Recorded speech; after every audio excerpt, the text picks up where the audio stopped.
கண்ணியத்துக்குரிய ஏக இறைவன் அல்லாவின் நல்லடியார்களே, நம் அனைவருக்கும் அந்த ஏக இறைவன் அல்லாவின் அருள் உண்டாவதாக. இப்போ நாம் பெருநாள் தொழுகைக்கு நெருங்கிட்டோம். நாளைக்கு நோம்பு முடிய போகுது அப்படி வச்சுங்க. அப்போ பெருநாள் தொழுகையை பற்றி அதை நம்ம தெரிஞ்சுக்கணும். ஃபித்ராவை எப்படி தெரிஞ்சோமோ பெருநாள் தொழுகையை நம்ம தெரிஞ்சுக்கணும். அப்போ பெருநாள் தொழிலில் சில சட்டத்திட்டங்கள்லாம் இருக்குது. அதுவும் அல்லாவுடைய ரசூல் தான் நமக்கு காட்டி தந்தாங்க. அந்த ரசூலுடைய வழியை மீறக்கூடாது. தெரியாமல் அறியாமல் செய்து வேற, ஆனால் தெரிஞ்சே மீறக்கூடாது. அப்போ தெரியுறது அறியுறது யாருனாக்கா மார்க்கம் தெரிஞ்சவங்க நல்லா அந்த டேட்டில் பெருநாள் தொழுனா என்ன, அதில் எத்தனை தக்பீர் கட்டணும், அது குத்பாவே கிடையாது. அப்போ தொழுகை முடிஞ்ச உடனே, பெருநாள் தொழுகை முடிஞ்ச உடனே ரசூல் ஸல்லல்லாஹு குத்பா ஓதுவாங்க, பயான் பண்ணுவாங்க. அது ஒரு 20 நிமிஷம் 25 நிமிஷம் இருக்கும். அந்த கரண்ட்டு மேட்டரை பற்றி பேசணும். இப்படிலாம் நாம் தெரிஞ்சுக்கிட்டோம். நம்ம மக்கள்கிட்ட சொல்கிறதுக்கு வசதியாக இருக்கும். அப்போ ஆலிம்கள்லாம் ஒரு நாளைக்கு முன்னாடியே பெருநாள் தொழில் என்ன அப்படிங்கிறத தெரிஞ்சுக்கணும். இப்போது பெருநாள் தொழில் கிளம்பும் போது அல்லாஹ்வுடைய தூதர் என்ன சொல்லிக்கிறாங்க, நீங்கள் வெறும் வயிற்றில் வரக்கூடாது.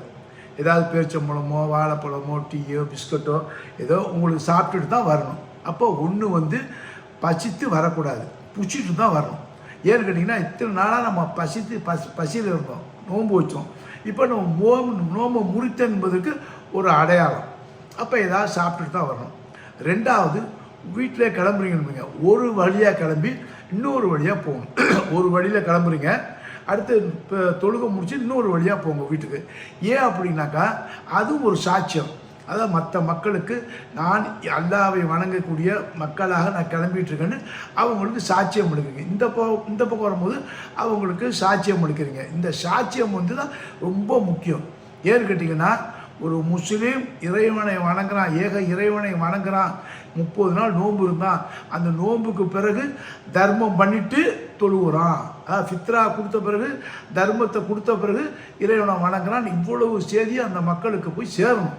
அந்த மக்கள் இவன் ஏன் இப்படி போகிறான், காலையங்காட்டி ஏன் போகிறான் அப்படிங்கிற மாதிரி நினைக்கும் போது அவங்களுக்கு அந்த ஒரு பாடம் நம்மளால் சொல்ல முடிஞ்சு சொல்லலாம், இல்லை அவங்களா தெரிஞ்சுக்கணும் தெரியுவாங்க. அப்போ இந்த விஷயம் இருக்குது. அப்போ ஒரு பக்கம் போய்ட்டு இன்னொரு பக்கம் வாங்க. அதே மாதிரி தொழுகை ஓப்பன் திடலில் தான் தொழுகணுங்கிறாங்க. அப்போ ஓப்பன் திடல் தெரியல கிடைக்கலன்னா என்ன செய்யுது, பள்ளியாசம் தொழுகணும். அப்போ பள்ளியாசம் சில பேர் ஓப்பன் திடல் தான் அப்படின்னு மொட்டை மாடியில் கூட தொழுகிறாங்க.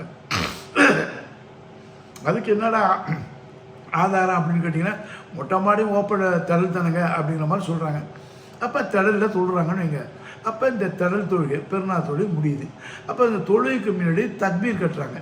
அந்த தொழுகைக்கு தொழு ஆரம்பிக்கும் போது தக்பீர் கட்டுறாங்க. அப்போ தக்பீர் கட்டினாக்கா முதல் ரக்காயத்தில் 7 தக்பீர் கட்டணும். ரெண்டாவது ரக்காயத்தில் அல்ஹம் சூரா ஆரம்பிக்கிறதுக்கு முன்னாடி 5 தக்பீர் கட்டணும். ஃபஸ்ட் ரக்காயத்தில் அல்லாஹ்வுடைய தூதருடைய வழிகாட்டல் 7 தக்பீர். அடுத்தது அலம் சூரா ஓடணும். ரெண்டாவது ரக்காயத்தில் அலம் சூரா ஓடுறதுக்கு முன்னாடி 5 தக்பீர் கட்டணும். சில பேர் 5 ஃபஸ்ட்டு, ரெண்டாவது ரக்காயத்தில் 3 பண்ணுவாங்க. அதுக்கு என்ன ஆதாரம் இருக்குன்னு உங்கள் ஏரியாவில் ஆலிம் பெருமள்கிட்ட கேட்டுங்க. ஏன்னு கேட்டிங்கன்னா, 7 5க்கு தான் சரியான ஆதாரப்படணும், சரியான ஐஸ்லாம் இருக்குது. அப்படி செஞ்சிங்கன்னா நீங்கள் 100 நன்மையை அடைஞ்சிடுவீங்க. இப்படி தான் செய்வீங்க, எங்கள் ஹஜர் சொன்னார், எங்கள் அவர் சொன்னார், எங்கள் அவர் சொன்னார், வித்தவுட் ரெஃபரன்ஸு அப்படி இல்லாமல் செஞ்சிங்கனாக்கா நம்ம நம்மளே வீணாக்குற மாதிரி அர்த்தம். ஏதோ ஒரு 30 பாயிண்ட் கிடைக்கும், நம்ம தோன்ற மாதிரி அந்த ஒரு திருப்தி கிடைக்குமே தவிர ஹக்கை நிலைநாட்ட முன்னுக்கு வாங்க. இதுதான் நமக்கு மெயின். ஏன்னா மற்ற மக்களுக்கு நம்ம சாட்சியம் அளிக்கும் போது நமக்கு நாமே சாட்சியம் அளிக்கணும். அதே மாதிரி பார்த்திங்கனாக்கா, சாப்பிட்டுட்டு போங்க, ஒரு தெருவு போட்டு இன்னொரு தெருவில் வாங்க. அடுத்து தக்பீர் 7, ரெண்டாவது ரக்காயத்தில் 5. அடுத்தது குத்பா ஓதுவாங்க. இது குத்பாக்கு பதிலாக பிரசங்கம். அது அன்னைக்கு கரண்ட்டு நியூஸை நம்ம பேசுகிறது சால சிறந்தது. ஏன்னா ரசூல் ஸல்லல்லாஹு அலைஹி இதையெல்லாம் செய்து காட்டினாங்க. அடுத்து ரசூலா தொழுது முடித்த பிறகு பெண்கள் பக்கம் போய் பயான் பண்ணுறாங்க. அப்போ பயான் பண்ணும்போது அவங்கெல்லாம் நகையெல்லாம் போட்டிருப்பாங்க பாருங்க, இதுக்கெல்லாம் நீங்கள் ஜக்காத்து கொடுத்தீங்களான்னு ஒரு ஞாபகப்படுத்துகிறாங்க. கொடுக்கலனாக்கா அப்போ சொல்கிறாங்க, நீங்கள் ஜக்காத்து கொடுக்காம எந்தெந்த பொருளை சேர்த்து வச்சிங்களோ இந்த பவுன்லாம் இருந்தால் அதை காய்ச்சி உங்கள் முகத்திலையும் வளாவு பக்கமும் அது சூடு போடப்படும் சொல்கிறாங்க. இதெல்லாம் நம்பிக்கை அப்படிங்கும் போது நம்ம நம்பணும். ஏன்னு கேட்டிங்கன்னா, குரானை நம்பிட்டோம், அல்லாஹ்வுடைய தூதரை நம்பிட்டோம், வேதங்களை நம்பிட்டோம், மறுமை நாள் டே ஆஃப் ஜட்ஜ்மெண்ட்டை நம்பிட்டோம். ஆகவே இவளை நம்பிக்கை பண்ணி நாம் நோன்பு இருக்கணும்னா இவைகளை நம்ம நம்பி செய்யணும். இந்த சரத்தையெல்லாம் நீங்கள் மறந்துடாதீங்க என்று கூறி உங்களுக்கும் எனக்கு தான் இதை நான் சொல்லிக்கிறேன், எல்லாருக்கும் சொல்லிக்கிறேன். இதனால் இது ரொம்ப முக்கியமானது. சில பேர் வந்து சில காரியம்லாம் வந்து சரியாக செய்ய மாட்டேங்கிறாங்க. அது இல்லாமல் இந்த ஃபித்ரா ரைஸ் மோஸ்ட் இம்பார்ட்டண்ட்டு, ரொம்ப பேர் கொடுக்க மாட்டேங்கிறாங்க. அப்போ தொழுவை போய் தொழுகிறாங்க. அப்போ உங்கள் தொழுவை நோ யூஸு, உங்கள் தொழுகையில் பலனே இல்லை. அப்போ பலன் இல்லாத விஷயத்தை போய் நீங்கள் செய்யணும், செய்யாமல் இருக்கிறதும் ஒன்று தான். அதே மாதிரி வந்து வெள்ளிக்கிழமை பெருநாள் தொழுவு வந்து 2 தொழுவு வரும். கால தொழுவும் தொழுணும், ஏதாவது ஒன்று கூட தொழுவுன்னு ரிசூல் சொல்லிக்கிறாங்க. இதெல்லாம் நீங்கள் நல்லா வந்து ஆலிம் பெருமள்கிட்ட சொல்லி கேட்டுங்க. அதே பெருமாள் ஆலிம் மக்கள் வந்து நாளைக்கு வந்து பெருநாள்னா இன்றைக்கி வந்து ஒரு சின்ன பயான அஜாவிலையோ மற்ற இடத்தையோ அவங்க ட்ரைனிங் மாதிரி சொல்லிட்டாங்க. இல்லை தொழுகைக்கு முன்னாடி சொல்லணும். இதெல்லாம் சொன்னால் தான் மக்களுக்கு புரியும்.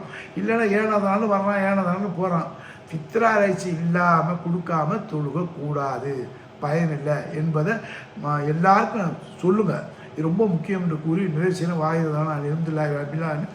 அஸ்ஸலாமு அலைக்கும் வரஹ்மத்துல்லாஹி வபரகாத்துஹு.